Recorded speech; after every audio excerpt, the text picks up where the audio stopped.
Hello mga ka-reels, in my life as a content creator nga naabot sa Camiguin. I-share lang na ako akong experience din sa Camiguin Island, guys.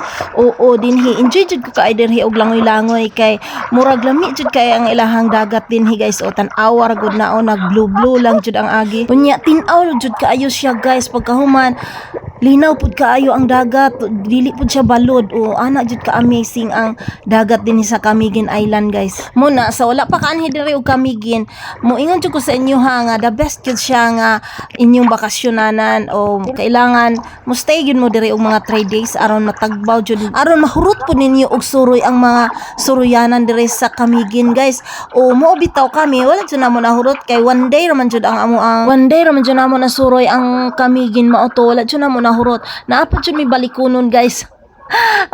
pohon na pod og nana po sponsor. Unya mauto kung dagat lang jud ang atong hisgutan. Oo, the best jud ang Camiguin. Amo among kong itinerary sa among pag-adto Camiguin is 1 day travel padulong Camiguin, then 1 day stay Camiguin, suroy-suroy na siya. Unya 1 day na sad pauli padulong sa among Davao de Oro. Ug mauto nga kulang jud kayo ang among time. Bisan pa man kulang among time sa pagsuroy-suroy, pero dili jud ko kaingon nga kulang ang among happiness. Sobra jud ang among kalipay sa among pagstay dinhi sa Camiguin. Ug kining tanan mahimong possible tungod sa akong mga cousin, sa akong mga pag-umangkon nga akong kauban sa pagbakasyon, og sa balay nga among gistihan, labi na gyud sa Chavez family. Daghan kayong salamat kay nahimo jud possible og memorable ang among pagstay sa Camiguin tungod sa inyo ha.